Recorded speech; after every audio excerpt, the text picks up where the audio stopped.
Think I Saw You is a podcast dedicated to exploring our human disappearance.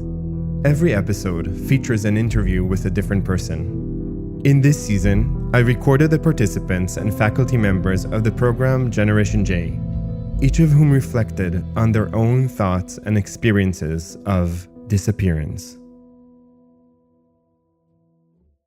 We are driving to the rehabilitation center outside of Dresden to meet Levi. Isabel's voice comes through the speakers, competing with the old vehicle. Like many of the participants, I met Levi for the first time in Generation J. There are some people you meet and they leave a mark forever. Levi is one of them. I remember that on the first day, class after class, activity after activity, I noticed Levi sitting a bit on the outside. He was moving a lot, sometimes just standing, gazing at the air. Most of the time, he seemed to me like he's not even bothered, or that he's deeply bothered. I couldn't put what I saw in any box, and I mostly asked myself, what is this person doing here in this super specific program? But boy, I was wrong. It took just a little longer to realize that Levi was actually more immersed and intrigued by what was going on than most of the participants. He simply had a different body language, a different rhythm, a different tempo. Different from how we are taught from first grade on a person who is listening or concentrating should look like. A question would be thrown into the air, and Levi would often catch it, replying with a brilliant thought, a quote, or an explanation that blew my mind. Whether in Yiddish, English, Hebrew, German, later I even learned he was fluent in Finnish too. Levi turned out to be one of the most knowledgeable, brilliant, active, and contributing participants in Generation J. Since then, my Levi lesson has been engraved in my mind. In so many experiences, especially pedagogical ones, when I face strangers for the first time in a class or activity, I'm reminded of Levi, the beautiful human who taught me that one can never guess which universe is hiding within a person. This is the short interview I've held with Levi. Interview number 18. So, my name is Levi. I come from Brooklyn, New York. I studied anthropology and history, moved to Finland, studied physics. Now I'm living in Germany. When or where did you feel you're fully seen or heard, or both? No, I don't ever feel I'm fully seen or heard. That's not even by myself. I mean, I don't really know what exactly you mean by being seen and feel and heard, but for me, being completely heard, being completely seen, it means to understand fully your most innermost thoughts. I think I don't really know that about myself. There are parts that are dark, not visible even to me myself. So you never had a moment that you think... Maybe sometimes when I felt the connection with somebody in this romantic way, and then I feel like completely like somehow, but it's only it's illusory in my opinion, like something that comes and passes. And was there a moment, and if so, what was it, that you felt you fully disappeared?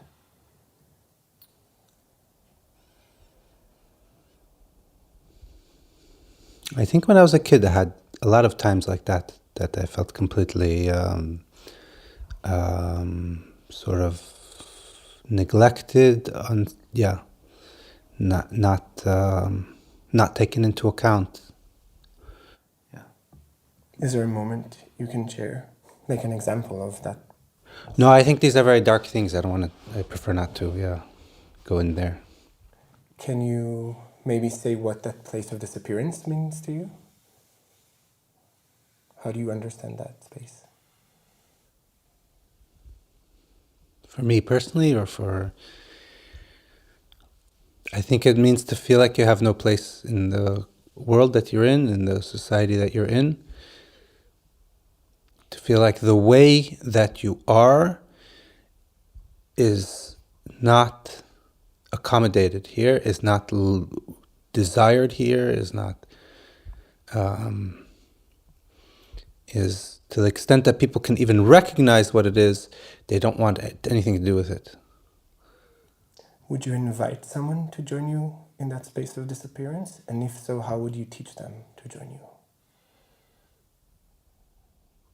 I wouldn't invite anybody to join me there in a place of disappearance, because it's a state of mind that is conducive to anger and other kinds of really sort of strong negative emotions that doesn't feel good to share with people. Do you know how to leave such a space? How to leave? I think the way that I learned how to leave is simply to put my feet on my shoulders and walk away. So if you had to teach someone if they're stuck in such a place, how would you teach them? If I had to show somebody how to leave such a place, I think I would try to show the adjacent paths of leaving. Like, where is there an open space to get further away, because the world's a big place and there's places outside of that. So I've had this situation, for example, with my nephews, where I saw that they're not feeling so comfortable in this kind of place.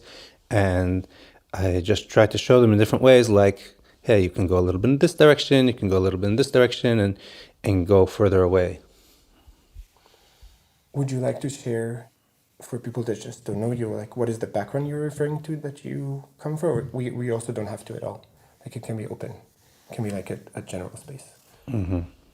No, I prefer to leave it general, yeah. Yes. Is there something else you would like to add or tell or say about these questions of being seen, disappeared? Mm-hmm. Yeah, I think the hardest thing is to see yourself. I think that's when you're not being seen. I think a natural reaction is to what maybe the early childhood educators might call acting out, or something, like to set yourself against the people who are not seeing you in order they should see you. Even negatively is better than not to be seen at all. But it doesn't help you to see yourself. And sometimes maybe it's better to instead of going and trying to be seen by people who don't want to see you, is to go and find a place where you can do something alone that you enjoy, and in that way learn to see yourself somehow a little better. Thank you. Only a few months later, I gained a new perspective on the reality in which I had met Levi. I learned that Levi had already been experiencing non-stop terrible headaches throughout the whole program. Headaches that caused the behavioral changes I had picked up on, and that didn't actually reflect who he was before they began. Headaches he hadn't shared or told us about at the time. Another layer of how we never truly know what happens inside another person's mind was revealed. After the program, Levi was diagnosed with brain cancer, and he passed away only a few months after this recording. For a long time, I couldn't stop thinking, had I known then that this time was so limited, I might have asked more, pushed harder, squeezed more out of that moment. What would Levi have said if I had encouraged him to stay just a little longer for the interview? As I mentioned before, I let every interviewee choose how long they wanted to speak and stay in the recording space. Some even came, and after hearing the first question about being seen and heard, asked to stop the recording. Others stayed for a good 20 minutes and couldn't stop sharing. Levi stayed only a short while. a recording of 6 minutes and 52 seconds in total. I wrote so many drafts for this narration, each time trying to add more details about Levi that would show how brilliant and special he was. But every attempt failed from the start, until I realized that, just like with the other interviews, which also contain so many hidden facts and stories I know and could have shared to convey how brilliant, special, and beautiful each interviewee is, I must stick to the rule I made for myself here as well, to offer only a few personal reflections and not fill the empty spaces left by the interviewees themselves. That my job is to be the painter, not the ethnographer. My Levi lesson, which I first understood as being about not knowing what happens inside others, turned out to be something deeper, about learning to live with the absence. That this absence might be the same one we are grappling with, both with the living as much as with the dead. And most importantly, as Levi says it, this absence takes form also within ourselves.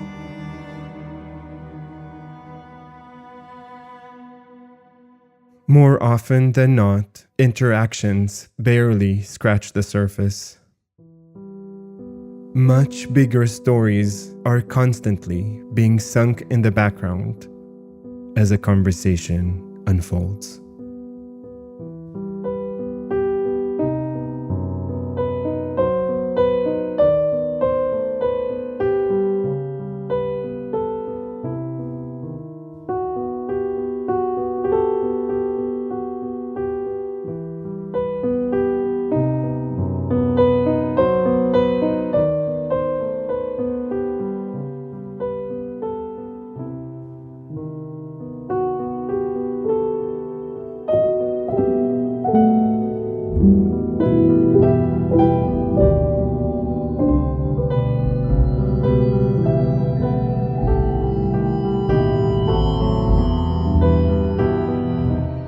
I Think I Saw You is created, produced, recorded, designed, and edited by me, Eyal Davidovitch. Original music was composed and performed by me as well. Mixing and additional sound design by the undisputed king of frequencies, Jan Brett. The podcast is supported by Paideia, the European Institute for Jewish Studies in Sweden. I think I saw you, Levi, right when you disappeared.